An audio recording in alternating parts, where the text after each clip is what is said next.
Let me ask you something. What would you do if the last place you were ever seen was a locked room? A room where no one could get in, and no one could get out. No broken windows. No hidden doors. No signs of a struggle. Just gone. That's what happened to a man named Thomas Avery. And it didn't happen in some far-off jungle or war zone. It happened in the middle of Nevada, at a roadside motel.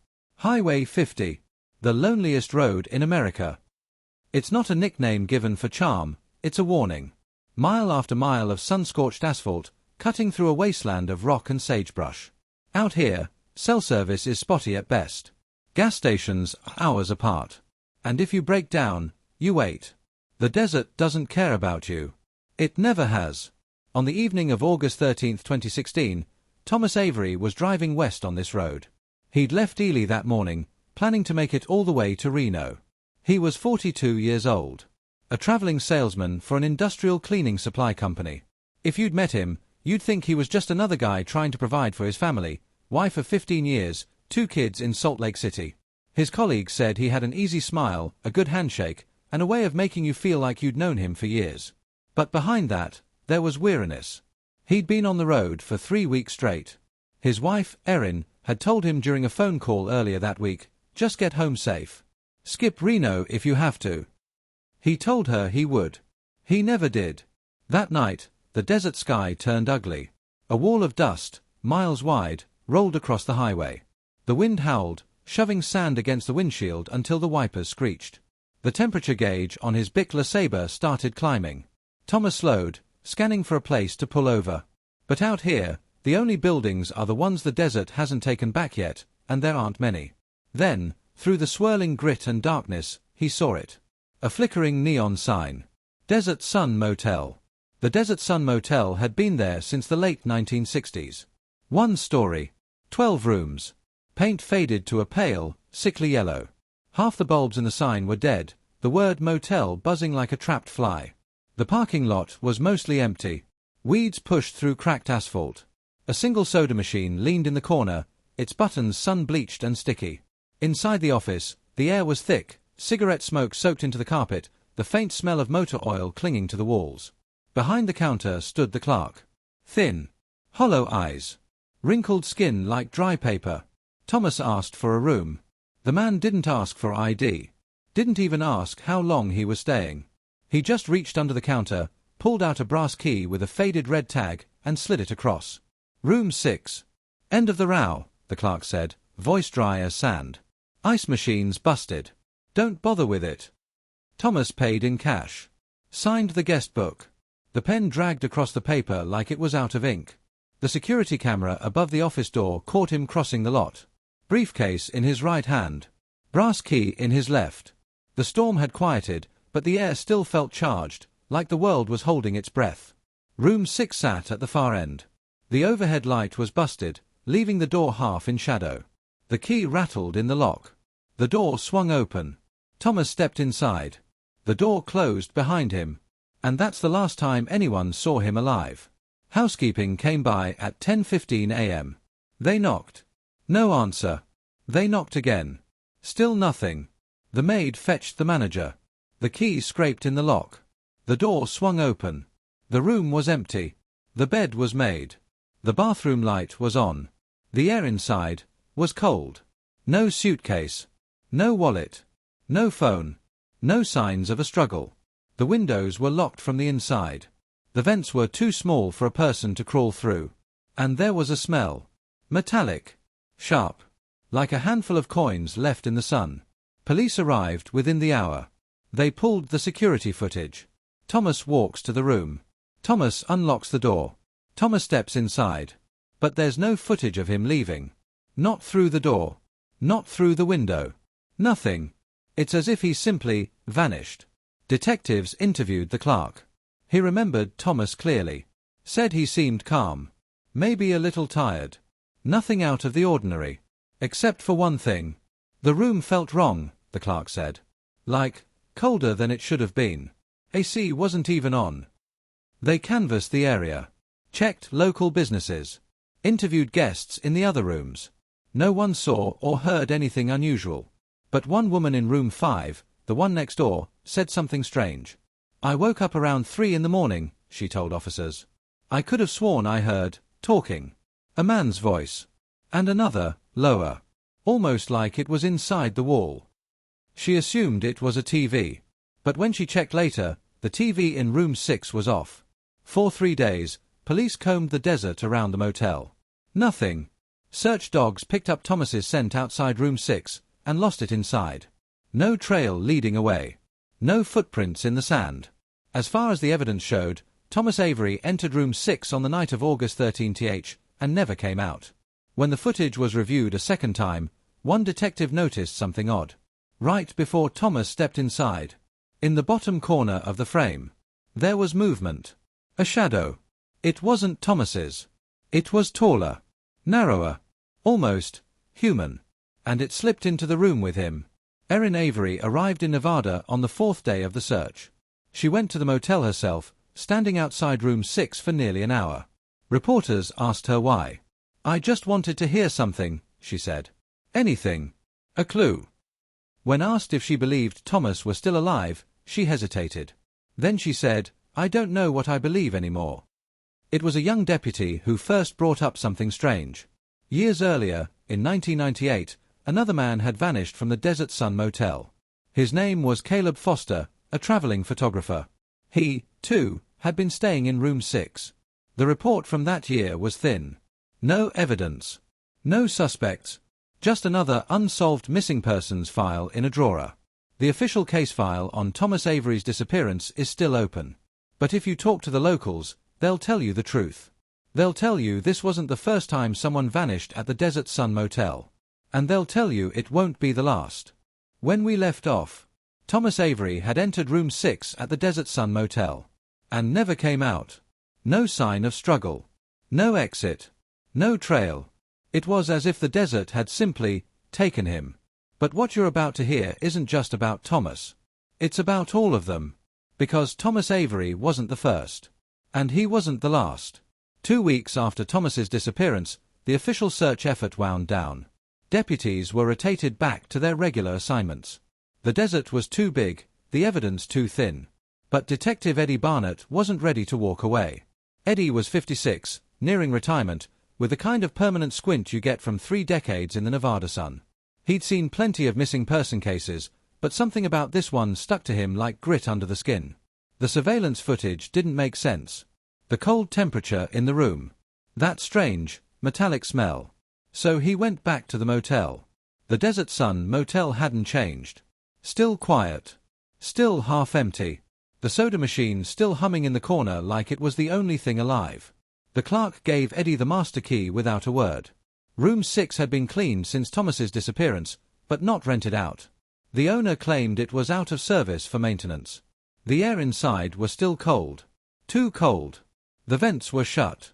The thermostat was dead. But when Eddie stood in the middle of the room, it felt like he'd stepped into a basement. He started at the walls. The wallpaper, a faded, peeling floral pattern, was torn in places. Behind it, the plaster was cracked. And there, near the head of the bed, were scratches. Deep, jagged grooves. Like someone had raked something sharp, fingernails, into the wall over and over. Eddie started knocking on doors. Most guests were just passing through. They hadn't been there during Thomas's stay. But the woman in room 5, the same one who'd heard the voices that night, was still there. She was in her late 60s, driving cross-country in a camper. She told Eddie she hadn't slept well since that night. I keep hearing it, she said. That voice. In the wall. Only now, it's not just talking. It's knocking. Eddie asked what it sounded like. She hesitated. Like someone's trying to get out. Back at the station, Eddie dug into old files. The 1998 disappearance of Caleb Foster. Same room. Same details. Then another, even older, 1979. A young hitchhiker named Rachel Myers. Last seen. Room 6. Eddie kept going back. And the further he went, the stranger it got. Every 8 to 12 years, someone vanished from the Desert Sun Motel. Always room 6. Always under circumstances no one could explain. The victims had nothing in common. Men, women, young, old, locals, tourists. The only shared detail was that they all checked in during a storm. One night, Eddie stopped at a diner 30 miles from the motel. While he was drinking his coffee, a man slid onto the stool beside him. Thin, weathered, long grey beard. "You're looking into the room," the man said without introduction. Eddie froze. "What room?" The man smiled without humor. "You know which one." He claimed he'd worked at the Desert Sun in the early 70s. Said the trouble with room 6 went back further than anyone admitted. "First time I saw it," he said, "a trucker stayed there. Middle of the night, the walls started breathing. Like something was inside him. In the morning, he was gone." Eddie asked what he thought was in the walls. The man's eyes went glassy. "It ain't in the walls," he whispered. "The walls are in it." A month after Thomas's disappearance, Eddie got a call from the motel clerk. "Someone's in room 6, the man said. "You'd better come." Eddie arrived in 20 minutes. The parking lot was empty, except for one dusty blue pickup. The door to room 6 was closed. From inside came the sound of movement. Slow. Heavy. Eddie pounded on the door. "Police!" The movement stopped. Silence. Then, a single knock. From the other side. The clerk unlocked the door. The room was empty. No suitcase. No clothes.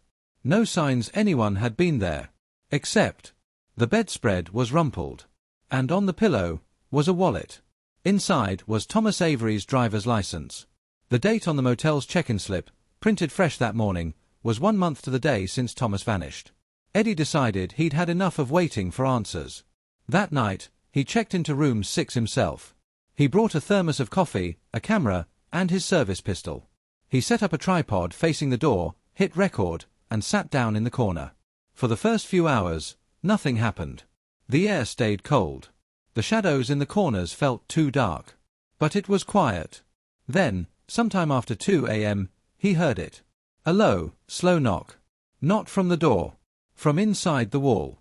He got up, pressing his ear against the plaster. There it was again. 3 knocks. Then silence. Then a whisper. Too muffled to make out words. The scratching started next. High, desperate. Nails on wood. Eddie backed away. The camera caught everything, the way the wallpaper bulged, like something was pushing from the other side. Then, the bulge moved. Sliding along the wall, toward him. At 3:14 a.m., the camera shakes. Eddie's voice is on the recording. "Who's in there?" A pause. Then, faintly, another voice. Thomas Avery's voice. "Help me." The recording ends there. When the motel clerk opened the room at 7 a.m., Eddie was gone. The camera was still there, battery dead. The bed was made. On the pillow was Eddie Barnett's badge. Today, room 6 is officially sealed. The door is padlocked. The windows are boarded up. The Desert Sun Motel is still open for business, but locals avoid it. The owner says he keeps the room closed out of respect. But if you ask around, you'll hear a different reason. They say at night, if you stand close enough to the door, you can hear knocking. Sometimes a voice. And sometimes, the sound of fingernails dragging across the wall. The case files for Thomas Avery and Eddie Barnett remain unsolved. And the desert keeps its secrets. The Desert Sun Motel had been officially closed for 9 months. At least, that was what the paperwork said. Nevada's Department of Commerce marked it as permanently shuttered. County inspectors signed demolition permits. Bank records showed the land changing hands twice. But paper trails have a way of lying. Deputy Linda Harper was the first to admit she didn't believe in ghost stories. She'd worked the highways for over a decade, and she'd seen her share of drunks, desert hallucinations, and heat shimmer that could fool even the sharpest eyes. But that night, late February, cold wind scraping sand across the asphalt, she swore she saw something she couldn't explain. A flicker of neon.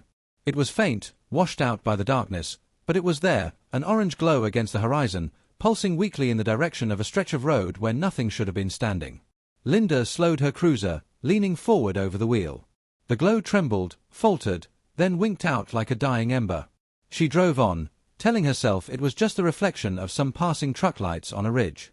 Still, she didn't mention it to anyone. 1 week later, a manila envelope appeared at the sheriff's office. No return address. No stamps.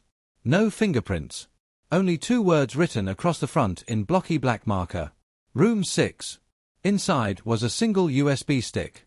When the department tech plugged it in, the drive contained 3 files. No metadata, no dates, nothing to trace its source.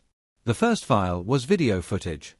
A still shot from an old hallway security camera, grainy and dim, facing the faded green door of room 6. Nothing moved for over 2 hours. No insects, no shift of light. It was as if the desert itself had frozen around that door. Then, at exactly 2:13 a.m., static burst across the frame. When it cleared, there was someone there, a woman, mid-30s, flashlight in one hand, a small camera in the other. She approached the door, unlocked it with a single deliberate motion, and stepped inside. The door shut behind her. She never came back out. The second file on the USB was an audio recording. The quality was terrible, hissing, clipping, faint distortion, but it was clearly captured inside room 6. The first sounds were mundane. Footsteps on thin carpet. The shuffle of drawers being pulled open. A faint metallic scrape. Papers being flipped through. Then, something else. 3 knocks. They weren't loud, just a dull, hollow tapping, as if from inside a wall. 3 beats. A pause. Then 3 more. According to the motel's old blueprints, room 6 shared walls with rooms 5 and 7. No adjoining crawl space. No pipes large enough to produce that resonance. And certainly no hollow voids beneath the floor. The Desert Sun Motel was built directly on poured concrete. On the recording, the footsteps quickened. Furniture scraped, most likely the bed being shoved aside. Then came a metallic click, like a latch being turned. After that, the tone of the recording shifted. The air itself sounded different. Denser. Muffled. That was when the voices began. They were faint, dozens of them, layered over each other in a constant low murmur. None of them were distinct enough to make out, but every so often, one would rise above the others, closer to the microphone, whispering something in a tone that was almost, but not quite, human. For nearly 5 minutes, the recording continued like this. The faint murmur. The muffled air. The occasional single whisper rising out of the tangle. Then, abruptly, all of it stopped. Silence. A deep, deliberate breath followed. Wet. Slow. Drawn out. Then chaos. The recording distorted violently, sharp pops, a shriek of feedback, and beneath it, something like the frantic drag of movement. A crash. The microphone hitting the floor. Then, nothing but white noise. The third file on the USB was a still frame from the hallway camera, taken less than 2 minutes after the woman entered. The door to room 6 was open just a few inches. The light inside was gone, replaced by a complete, swallowing blackness. Not shadow. Not poor lighting. Blackness that seemed to absorb everything around it. And in that darkness, barely visible, were shapes. Faces. Investigators later identified the woman as Marina Hale, a freelance journalist who had been working on a long-form piece about unexplained disappearances in the Nevada desert. In the month before her disappearance, she had filed several public records requests relating to the motel. She called friends late at night, telling them she was onto something she said the sheriff's department either didn't know about or didn't want known. Some of those friends claimed she had been receiving calls from blocked numbers. Silent calls. In the last week before she vanished, she began answering them, and staying on the line, listening. She never said what she heard. Her notes, found later in her apartment, contained a single phrase written over and over again on the final page of her notebook. The floor isn't the floor. For months after the USB arrived, a demolition crew was sent to level the Desert Sun Motel. The county insisted it was a formality. The structure had already been condemned for years, and it was only a matter of cleaning up the lot. But the crew never filed their completion report. When a second crew was dispatched, they found the building gone. Not demolished. Gone. As if nothing had ever been built there at all. And yet, on the ground where the motel had once stood, there were signs that the earth had been disturbed. The dirt was loose, soft in patches, as though something had been burrowing upward. 2 weeks ago, a second unmarked envelope arrived at the sheriff's office. Inside was a single photograph. It was the Desert Sun Motel. The neon sign was lit, glowing that same faint orange Deputy Harper swore she'd seen in the desert haze. And below it, just at the edge of the light, stood a solitary figure. It was impossible to make out details. The head was tilted slightly downward, the shoulders square, the posture still. But one thing stood out, the shape of the figure's right hand. It was holding a key. The timestamp on the photograph was from 2 nights earlier. The photo was taken from the highway, the same stretch of road that runs west through the Black Rock Desert, a road locals quietly warn travelers not to take after dark. People sometimes ask why. They're told stories about the motel. That it doesn't exist until it wants to. That it shows up for certain people. People traveling alone. People whose names are already written somewhere it can't be erased. Those who have looked into the disappearances notice a pattern. The vanished all had one night unaccounted for in the days before they disappeared. One night where no one can place them. One night not on the record. The Desert Sun Motel, they say, uses that night to find you. So if you ever find yourself driving through the Nevada desert, and you see a weak orange glow on the horizon, keep driving. Because at the Desert Sun Motel, you can check in. But you will never check out.